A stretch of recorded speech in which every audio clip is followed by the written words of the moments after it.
Welcome to Embrace Joy, where we are walking the road to restoration. My name is Joy LaPiccolo. I am a certified life coach with a background in teaching and working with trauma survivors, as well as a chronic illness warrior. This week, I wanted to talk to you about how we can navigate our healing journey, especially as it relates to trauma, and if you are living a life with a chronic illness. Now, healing is not just physical health, but it is emotional and spiritual. So there are different ways that we can walk that journey to wholeness. And some of these have worked for me even more than others. So let's go ahead and dig deep into how you can walk this journey to wholeness. One of the ways is therapy, another way is self-care, and then making sure that you have coping strategies.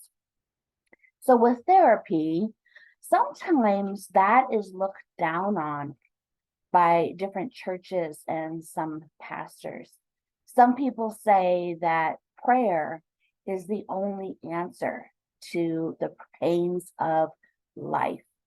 There is a stigma out there that therapy is a sign of spiritual weakness. Actually, though, seeking a professional or a life coach to help you is a crucial step in the healing process. It is not a sign that you are weak.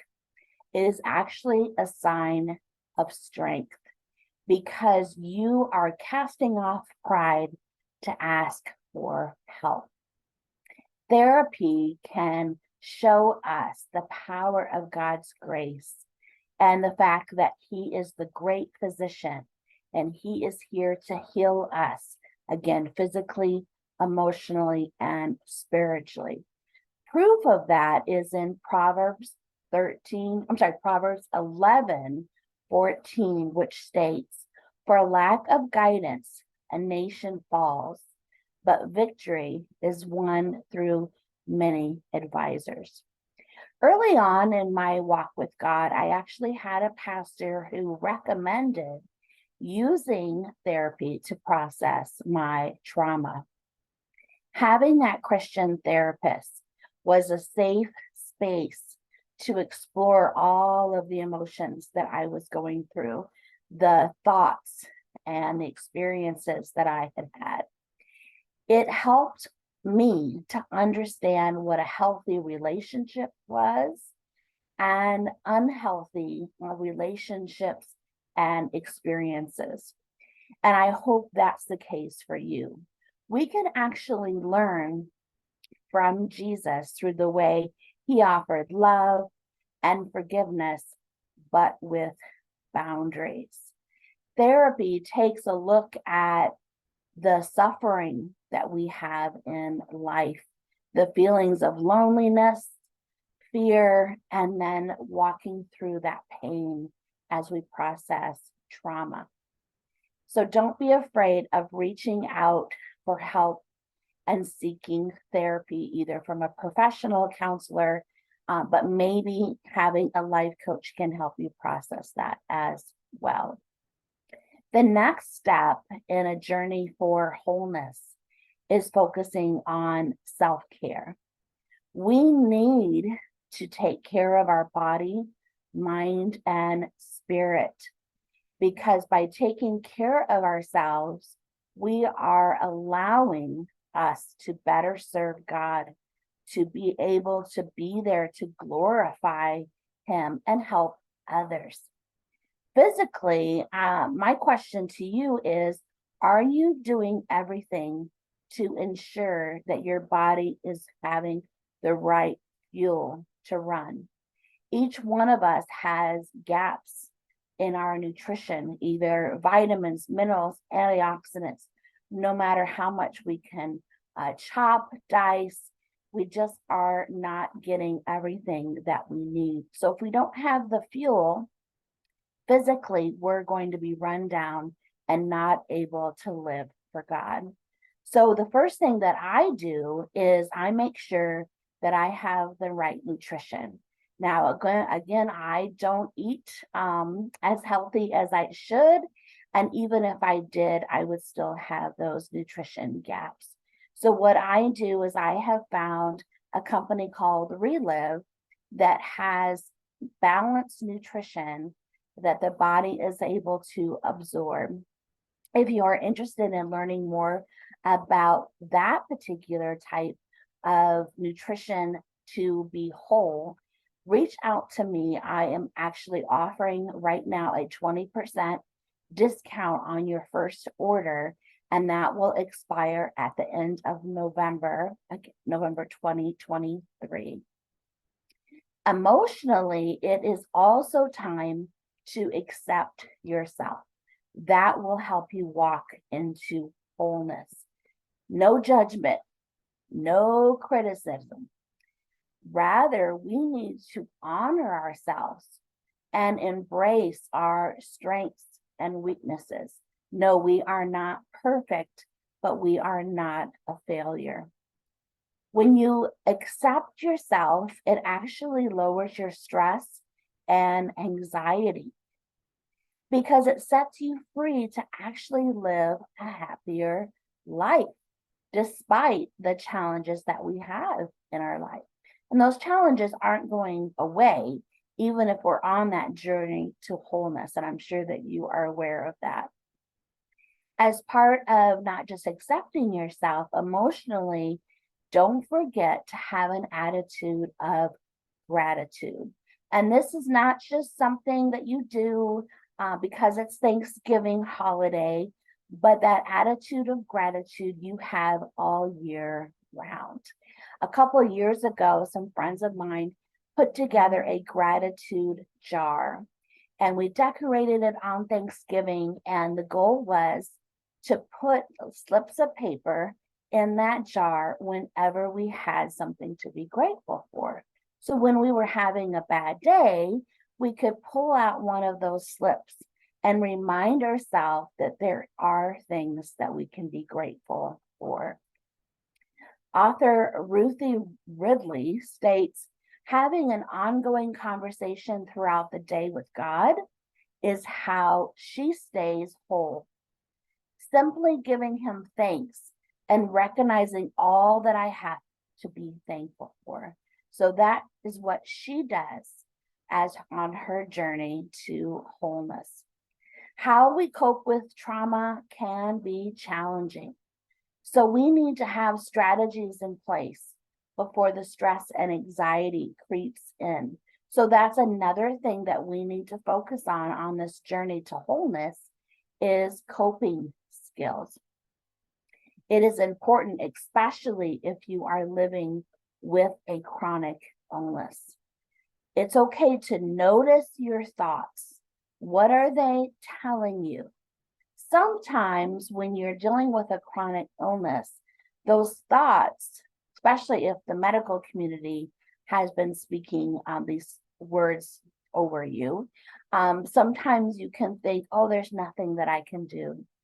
Life is unfair, there's no cure, there's no treatment, and therefore life is hopeless. There were years, and even now, I need to challenge that negative self-talk. I encourage you to take the time to look at your diagnosis and accept the fact that that is your diagnosis. Now, that does not mean that you like it. It does not mean that you give up because that diagnosis was put on you, but it is something to go ahead and face that diagnosis. So when you're facing it, you can move forward based on what you're able to do.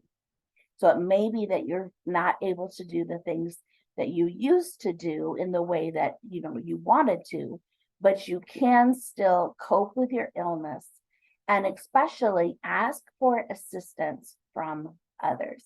And I know from personal experience that is so hard to do, is to reach out for help. One of the things that I had to learn, and maybe you're in that situation too, is to share with others what is going on physically, emotionally, and spiritually with having a chronic illness, especially to someone that is trustworthy. When they understand more about your diagnosis, they are more able to help you with groceries, with running errands. Just listening is also so important, especially if they're able to go to your doctor's appointments. There are also support groups around the world that often are specific to a certain diagnosis. I know in my area, we have a support group specifically for those people who have fibromyalgia. I am part of an online support group for those individuals who struggle with mitochondrial disorders, because I have a rare genetic disorder related to the mitochondrial system. So I encourage you to look up and see if there is a support group in your area or online, because we need that support. That's something we can do as a coping strategy. Take time to learn about your illness. Don't just listen to what the doctors have said, but actually research and see if there is alternative therapies out there. Figure out exactly what works for you, because sometimes what works for somebody else doesn't work for you. When you take time to learn about your illness, that actually gives you control, especially when you are afraid and don't know exactly what's going on with your body. Also, finding relaxation techniques is another way to cope with your symptoms. Prayer, yoga, certain muscle relaxation tools have helped others. I know some of those have helped me, not all of them. But again, there is a way that you can come up with coping strategies in the midst of having a bad day, either with chronic illness or PTSD and other types of trauma. So like I said, I have had experience with chronic illness since birth. I have also dealt with all kinds of different trauma, and that's the reason why I'm on this podcast, so that I can go ahead and explain to you a little bit about what I have learned for myself and encourage you as well. I was reminded of a verse, John 10:10, that says, "The thief comes only to steal, kill, and destroy. But Christ came that they may have life and have it abundantly." That's what God promises, as a life of abundance, a life full of wholeness. With Him, you can walk restored. So as we wrap up today's episode, it is clear that the healing journey to wellness is unique for each person. Therapy, self-care, and coping strategies will help us walk each day towards wholeness. If you would like to learn more about rising above chronic illness and having an abundant life, schedule a free 30-minute discovery call with me, and you will receive one-on-one coaching. You can learn more by looking at the caption of this podcast. Blessings to you.